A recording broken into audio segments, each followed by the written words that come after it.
Net special series का अगला question है किरचॉफ्स लॉ से, जो इलेक्ट्रिक करंट या करंट इलेक्ट्रिसिटी से लिया गया है। तो किरचॉफ्स लॉ में ये क्वेश्चन है, बहुत ही बेहतरीन क्वेश्चन है और बहुत ही कंसेप्चुअल है।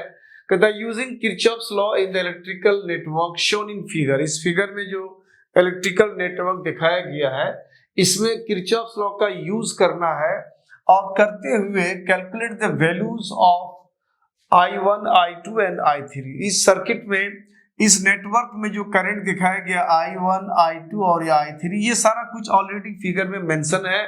करंट का डायरेक्शन भी मेंशन है और ये जितने भी फिगर से नेमिंग वगैरह, टर्निंग पॉइंट्स का वोल्टेज, करंट और उसके बाद रजिस्टर्स का वैल्यू वगैरह सारा कुछ ऑलरेडी मेंशन है। या हमें कुछ नहीं करना पड़ेगा। कभी कभी होता है क्या, ये आपको सेल का ईएमएफ दिया हुआ रहेगा और ये रजिस्टर्स के रेजिस्टेंस दिया हुआ रहेगा, डायरेक्शन ऑफ करंट नहीं देता है उसमें।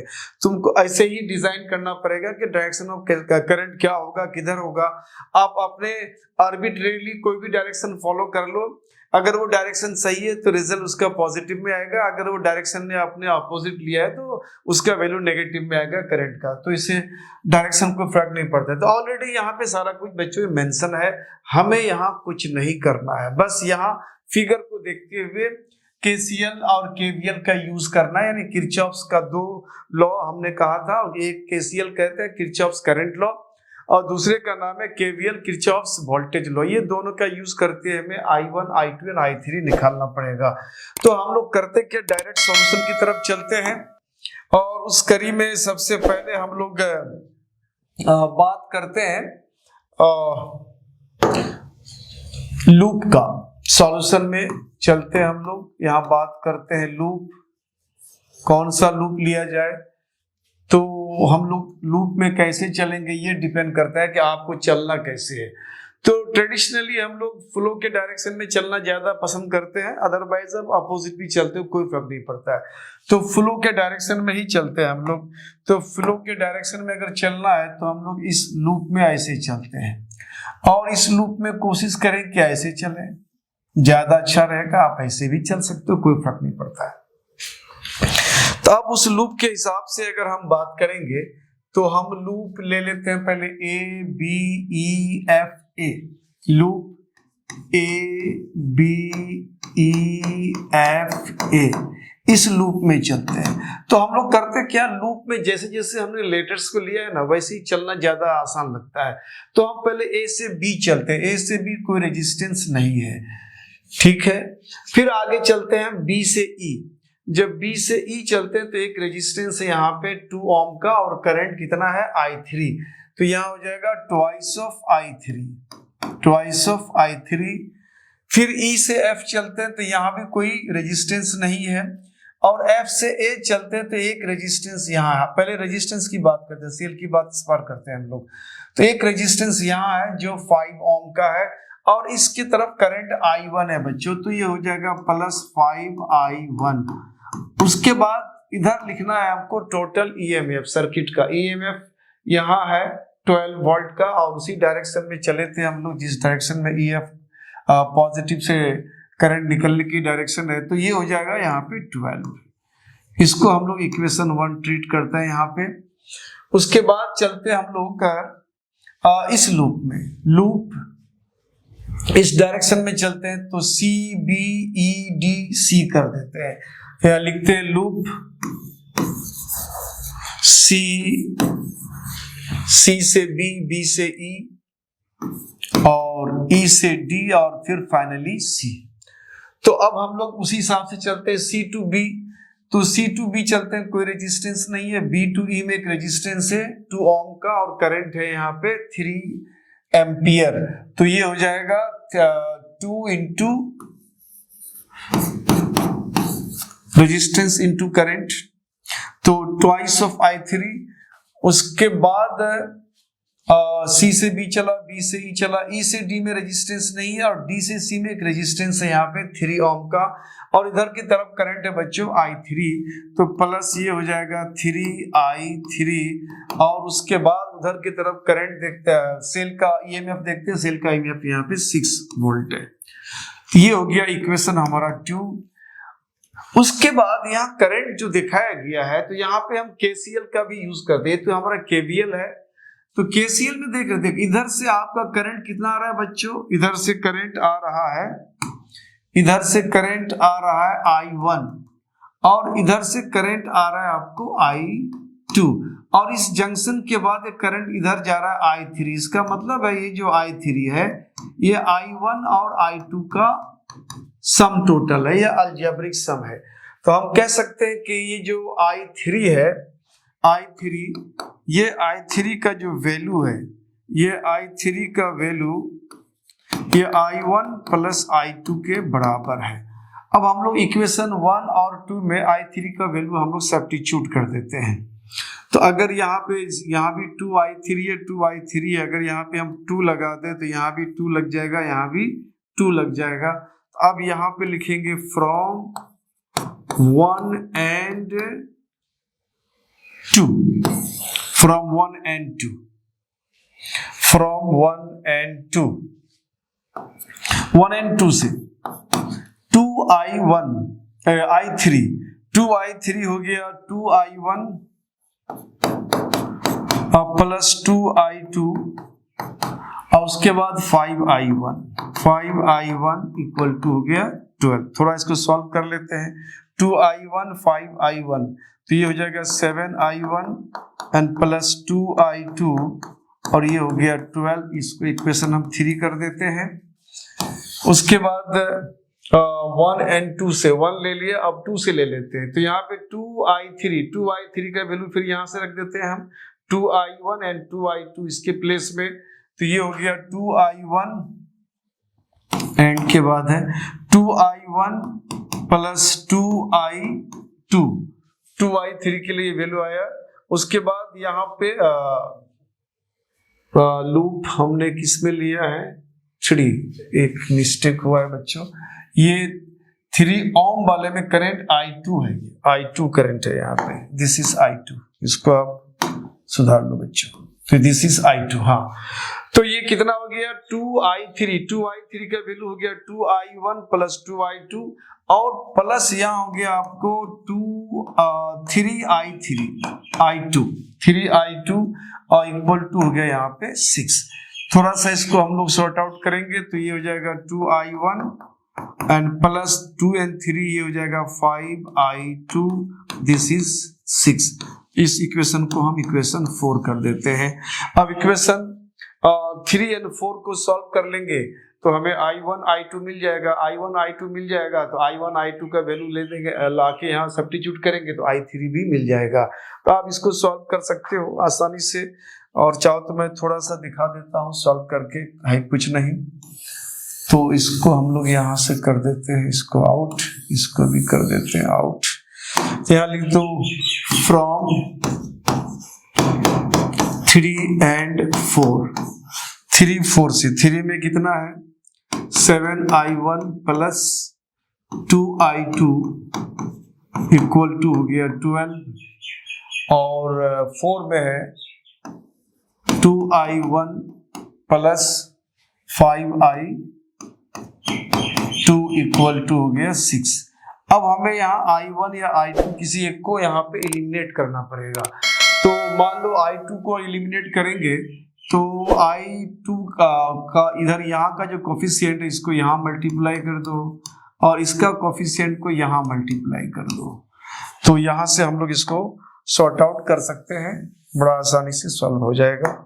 तो आप थोड़ा सा एक स्टेप में इसको बैठा देना चाहिए, नहीं तो यहाँ भी कैंसिल कर सकते हो। कभी कभी कंफ्यूजन होता है, जल्दबाजी में आप यहाँ मल्टीप्लाई किए बिना इसको ऐड कर देते हो। तो कर लो यहाँ पे 7 5 जा 35 I1 प्लस 5 2 जा 10 I2 और 12 5 जा 60। उसके बाद 2 से मल्टीप्लाई हो जाएगा 2 2 जा 4 I1 प्लस 2 5 जा 10 I2 और ये 6 2 जा 12। अब इसको हम कैंसिल कर सकते हैं, नीचे साइन चेंज कर दो, ये कैंसिल हो गया बच्चों।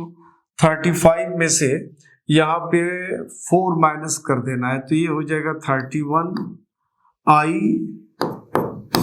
I1 इधर हो गया 60 में आपको 12 माइनस कर देना है, तो आई थिंक 48 हो जाएगा ये 48, 10 माइनस 2 8 और ये 5 माइनस 1 4, तो ये हो जाएगा I1 इक्वल टू हो गया 48/31 एम्पियर। एक तो करंट मिल गया बच्चों। अब I1 का वैल्यू हम किसी इक्वेशन में सब्स्टिट्यूट करेंगे तो I2 मिल जाएगा, जब I2 मिल जाएगा तो I2 और I1 को ऐड कर देंगे तो I3 मिल जाएगा। तो आराम से इसको आप जो है पॉज करके लिख लो बच्चों। नेक्स्ट क्वेश्चन है, use Kirchhoff's rule to determine the potential difference between the points A and D when no current flows in the arm BE of the electric network shown in figure। कहता है इस figure में जो दिखाया गया है, इस फिगर में A और B के बीच का, D के बीच का पोटेंशियल डिफरेंस आपको निकालना पड़ेगा। A और D के बीच पोटेंशियल डिफरेंस निकालना पड़ेगा, A एंड D के बीच। तो अब ये हमें देखना है कि D और E के बीच में कोई रेजिस्टेंस नहीं है, तो हम कह सकते हैं जो ये पॉइंट E है और ये D है वो सेम पॉइंट है। अगर ऐसा कंसीडर करें सर्किट के रूल के हिसाब से तो चलेगा, क्योंकि इन दोनों के बीच में कोई रेजिस्टेंस नहीं है। तो अब हमें A और D के बीच यानी A और E के बीच का पोटेंशियल डिफरेंस पता करना पड़ेगा, और इसमें हमें किरचॉफ्स रूल का यूज करना है। और दूसरी बात इस कह रहा है कि इसमें B आर्म में, इस आर्म में कोई करंट फ्लो नहीं करता, इधर की तरफ करंट का फ्लो नहीं है। तो अब यहाँ पे करंट का फ्लो नहीं है और करंट का यहाँ पे कोई डायरेक्शन वगैरह मेंशन नहीं किया है, तो हम लोग आर्बिट्रेरीली अपने हिसाब से करंट का एक डायरेक्शन मान लेते हैं कि इस आर्म में करंट फ्लो करता है I, और चूंकि ये इधर नहीं आना है तो ये I करंट इधर चला जाएगा, और उसके बाद जो है ये ऐसे होते हुए ये करंट I ऐसे सर्कुलेट करेगा इस आर्म से होते हुए। तो करंट का डायरेक्शन हमने दिखा दिया, क्योंकि इधर की तरफ करंट फ्लो नहीं करता है। तो अब हम लोग करते क्या है, तो हम लोग करते ये है कि किसी एक लूप को पहले यूज करते हैं और कोशिश करते हैं कि करंट के फ्लो के डायरेक्शन में चलना ज्यादा अच्छा रहेगा। तो एक लूप तो ये भी बनता है, करंट नहीं है लेकिन यहाँ पे सेल रेजिस्टेंस तो है, भले करंट नहीं जा रहा है तो करंट जीरो है, लेकिन हमारा कंपोनेंट रजिस्टर है और यहाँ पे हमारा एक सेल है, ये कंपोनेंट है। तो इस लूप की बात करते हैं और इस डायरेक्शन में हम चलते हैं। तो यहाँ हम लिखते हैं कौन सा लूप लिया, तो यहाँ लेते हैं इन लूप। कहां से चलना शुरू करें, ए से चलते हैं, A F E B A, A F E B फिर A, इस लूप में। अब जैसे जैसे लेटर्स को हम लोग मेंशन करते हैं वैसे चलने में थोड़ा सुविधाजनक होता है, अदरवाइज आप कहीं से भी ले सकते हो। तो ए से चलते हैं, तो ए से एफ चलते हैं। एक रजिस्टर है यहाँ पे 2 ओम का और करंट है I, तो ट्वाइस ऑफ I हो गया। आगे बढ़ते हैं, फिर एक एफ से डी के बीच या ई के बीच एक रजिस्टर और है 3 ओम का, तो ये प्लस 3I हो गया। अब ई से बी के बीच एक रजिस्टर्स तो है R1, बट इधर की तरफ करंट नहीं है, 0 है। उसके बाद B से A फिर जब हम पहुंच रहे थे इसमें रेजिस्टेंस नहीं है, इक्वल टू इस डायरेक्शन में है, यहाँ वोल्टेज कितना है 1। फिर आगे चलते हैं, इस सेल का वोल्टेज इसी डायरेक्शन में दिखा रहा है, तो यहाँ वोल्टेज हो गया 3। उसके बाद एक सेल और यहाँ पे इस डायरेक्शन में, इसका वोल्टेज यहाँ पे 6 टोटल। तो अब यहाँ कितना हो गया 3I प्लस 2I, तो ये हो गया 5I और ये तो 0 हो गया, दिस बिकम्स 0। और इधर हो गया आपको 6, यहाँ 10 हो गया, तो I इक्वल टू हो जाएगा आपको 10/5 यानी 2 एम्पियर। तो I का वैल्यू तो मिल गया हमें सर्किट में। अब हमें A और D या A और E के बीच का पोटेंशियल डिफरेंस मालूम करना है, तो यहाँ लिखेंगे पोटेंशियल डिफरेंस बिटवीन AD या पोटेंशियल डिफरेंस बिटवीन AE, बात एक ही है। और ये बराबर हो जाएगा टोटल, यहाँ पे देखो potentials across the register difference कितना है, ट्वाइस ऑफ I उसके बाद फिर एक रजिस्टर है यहाँ पे 3i, और उसके बाद ये इस बीच में जो सेल है, सेल का, चूंकि हम लोग जनरली टेक्निकली क्या करते हैं, एक तरफ करंट और रजिस्टर्स के रेजिस्टेंस के प्रोडक्ट का पोटेंशियल डिफरेंस लेफ्ट साइड में रखते हैं, और उसके बाद जो राइट साइड में हम लोग क्या करते हैं, सेल के ईएमएफ को रखते हैं, और सेल के ईएमएफ इधर इस साइड में पॉजिटिव है, इसको इधर लेके आते हैं मान लो तो ये नेगेटिव हो जाता, तो उस सेंस में इसको इस तरह से रखते हैं हम लोग, इसको नेगेटिव कर देते हैं, यानी 1 वोल्ट, एक ही सेल है 1 वोल्ट यहाँ नेगेटिव हो जाएगा। तो ये हो गया ट्वाइस ऑफ आई का वैल्यू है यहाँ पे 2 एम्पियर। उसके बाद थ्राइस ऑफ आई, ये भी 2 एम्पियर है -1, ये हो जाएगा 2 2 जा 4 प्लस 3 2 जा 6 -1 4 प्लस 6 10 और -1 9, यानी 9 वोल्ट। यानी ए और डी के बीच में potential difference between A and D ये है 9 वोल्ट।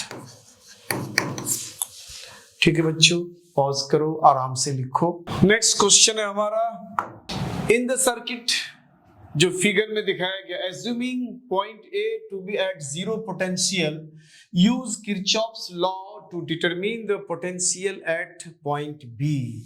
कह रहा है पॉइंट ए में जो पोटेंशियल है, ए पॉइंट पर जो पोटेंशियल है VA ये 0 है, और कह रहा है बी पॉइंट का पोटेंशियल ये कितना होगा, ये निकालना है। तो देखो बच्चों, किसी एक पॉइंट का पोटेंशियल अगर हमें पता हो, जैसे पता है यहाँ पे 0 है इसका, और दूसरे का हमें निकालना हो, तो इन दोनों पॉइंट्स के बीच में अगर पोटेंशियल डिफरेंस हमें पता चल जाए तो हमें एक दूसरे में से किसी एक का वैल्यू दिया तो दूसरे का वैल्यू आराम से निकाल सकते हैं। तो हम लोग कोशिश ये करेंगे कि पॉइंट ए और पॉइंट बी के बीच में पोटेंशियल में डिफरेंस कितना है उसको पहले देखते हैं। तो सबसे पहले हम लोग चेक करते हैं इस सर्किट में डायरेक्शन में, जो डायग्राम में दिया हुआ है ऑलरेडी वो मेंशन है, क्योंकि उन्होंने फिगर का रेफरेंस दिया, फिगर में जो दिया उसी हिसाब से करना, अपना यहाँ पे कुछ दिमाग नहीं लगाना है। तो सारा कुछ डायरेक्शन यहाँ पे मेंशन है बच्चों। तो इस डायरेक्शन के हिसाब से देखो 3 एम्पियर करंट यहाँ पे दिखा रहा है, और इधर की तरफ 1 एम्पियर जा रहा है, तो ऑब्वियसली इधर की तरफ 2 एम्पियर करंट आ रहा है। तो इसको हम लोग यहाँ पे सेट करते हैं 2 एम्पियर, और इसमें 1 एम्पियर करंट आ रहा है, इधर से 1 आ रहा है, इधर से 2 आ रहा है, तो ये 1 और 2 एम्पियर करंट मिलकर फिर यहाँ पे 3 एम्पियर हो जाता है। तो यहाँ 3 एम्पियर ऑलरेडी दिया हुआ है यहाँ पे। तो अब हमें ये देखना पड़ेगा कि इस सर्किट में ए का पोटेंशियल तो 0 है, बी का पोटेंशियल क्या होगा। तो किसी लूप को बारी बारी से पहले देखते हैं। तो सबसे पहले कोशिश करते हैं हम लोग इस लूप को देखने का, इस लूप को देखते हैं पहले। तो बच्चों हमारे पास यहाँ 2 लूप है, 2 लूप में से किसी में भी हम चल सकते हैं पहले। तो चूंकि ए का पोटेंशियल हमें मेंशन किया हुआ है यहाँ पे, इसका जो पोटेंशियल ये 0 है, बी का पोटेंशियल हमें पता करना है, तो बेहतर है कि पहले हम लोग इसी लूप की बात करते हैं। तो इस लूप में चलते हैं और फ्लो के डायरेक्शन में चलते हैं तो ज्यादा अच्छा रहेगा, अदरवाइज आप उसका अपोजिट डायरेक्शन भी ले सकते हो। तो अब फ्लो के डायरेक्शन में चलते हैं। तो कौन सा लूप लिया हमने? तो हमने लूप लिया है ये वाला लूप। तो हम लोग चलते हैं लूप किसमें, यहाँ मेंशन कर देते हैं इन लूप बी से चला D, B to D and D to C and C to इसका कुछ नाम दे देते हैं, यहाँ नाम तो नहीं दिया है, यहाँ पे A B C D E यहाँ कर देता हूं मैं, यहाँ पे मैं कर देता हूं इसको ई। चलो तो बी से डी चला, डी से सी चला, सी से ई और ई से बी, सी से ई एंड ई से फाइनली बी। ये लूप हमने कंसीडर करा। अब लूप में जैसे हमने यहाँ मेंशन करा वैसे चलो बी से डी चलते हैं बच्चों। तो बी से डी चलते हैं तो हमारे पास कोई रजिस्टर नहीं है। फिर डी से सी चलते हैं, तो डी से सी चलेंगे, एक रजिस्टर है जिसका वैल्यू है 2 ओम और करंट इधर फ्लो कर रहा है 2 एम्पियर। तो इधर हो गया 2 मल्टीप्लाइड रजिस्टर्स का रेजिस्टेंस 2 हो गया, यानी करंट मल्टीप्लाइड वोल्टेज ये हो गया, रेजिस्टर्स का रेजिस्टेंस, ये हो गया वोल्टेज। फिर आगे चलते हैं सी से एफ, यहाँ भी रेजिस्टेंस नहीं है। और फिर ई से सी से ई है, और ई से जब बी चलते हैं तो एक रेजिस्टर यहाँ R1 है।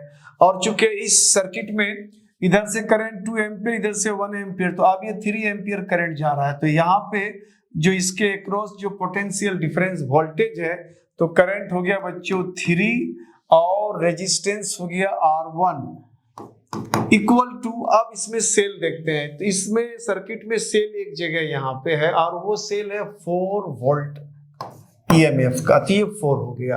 अब इसको सॉल्व करते हैं बच्चों, तो ये हो जाएगा 2 2 जा 4 प्लस 3 R1 इक्वल टू 4, यानी 3R1 इक्वल टू हो गया, ये R1 है, 3R1 इक्वल टू हो गया 4 4 कट जाएगा 0, यानी R1 का वैल्यू यहाँ पे 0 हो गया। इसका मतलब ये जो रेजिस्टेंस दिखाया बच्चों, इस रेजिस्टेंस का जो वैल्यू है वो 0 है, मतलब यहाँ रेजिस्टेंस है ही नहीं, हम ये भी कह सकते हैं। तब अब यहाँ देखो C से E और E से B, फाइनली एक ही रेजिस्टेंस था B और C के बीच में, तो B और C के बीच में एक ही रेजिस्टेंस था, इसका मतलब है वो भी रेजिस्टेंस 0 कह रहा है। इसका मतलब C पॉइंट और B पॉइंट को हम एक सिंगल पॉइंट या एक जगह का पॉइंट या कॉमन पॉइंट मान सकते हैं, क्योंकि इनके बीच में कोई रेजिस्टेंस नहीं है।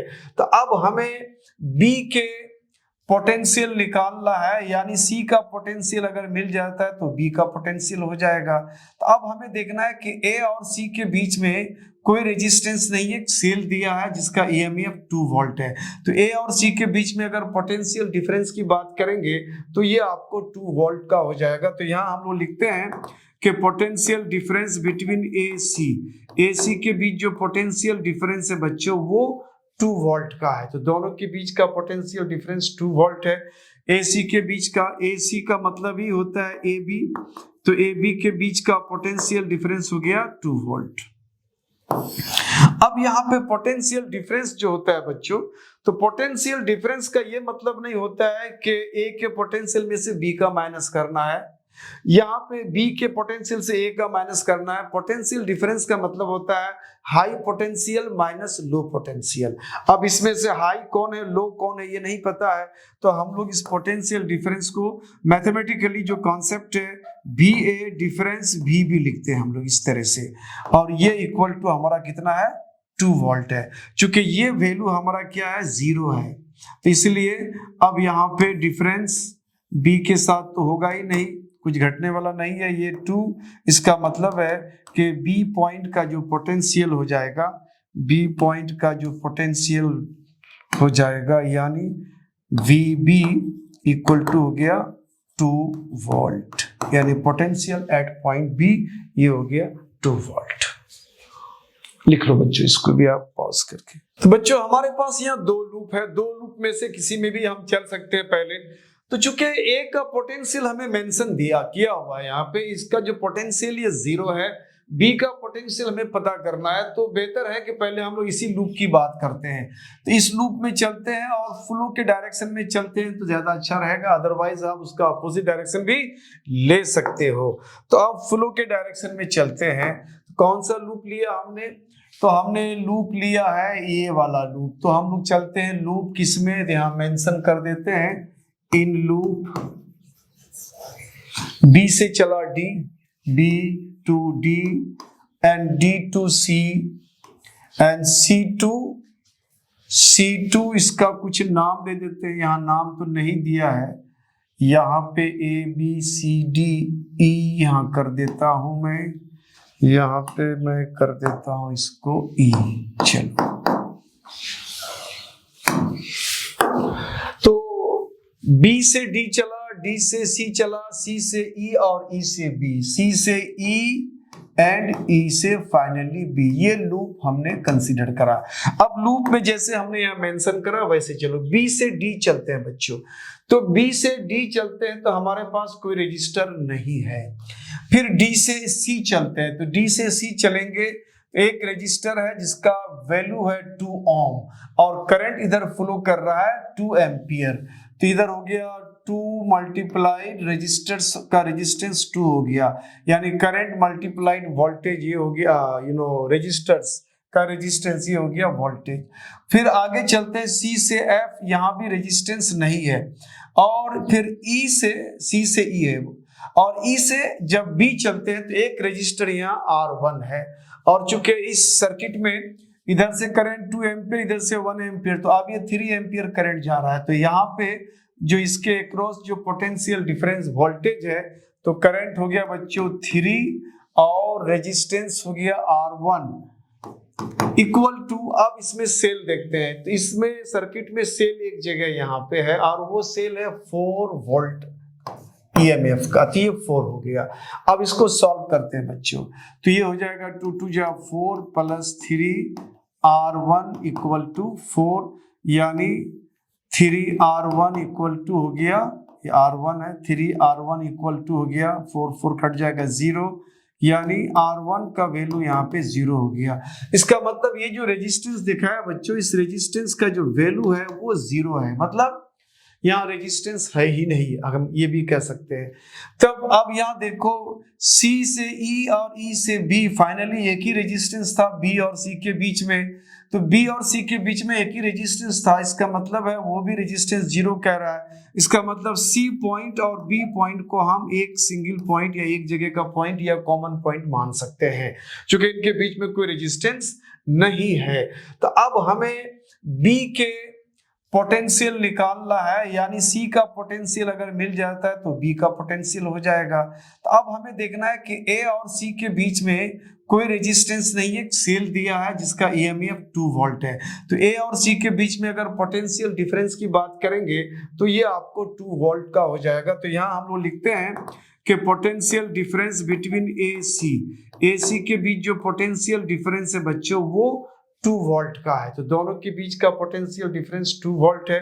AC के बीच का, AC का मतलब ही होता है AB, तो AB के बीच का पोटेंशियल डिफरेंस हो गया 2 वोल्ट। अब यहाँ पे पोटेंशियल डिफरेंस जो होता है बच्चों, तो पोटेंशियल डिफरेंस का ये मतलब नहीं होता है कि A के पोटेंशियल में से B का माइनस करना है, यहाँ पे B के पोटेंशियल से A का माइनस करना है। पोटेंशियल डिफरेंस का मतलब होता है high potential minus low potential.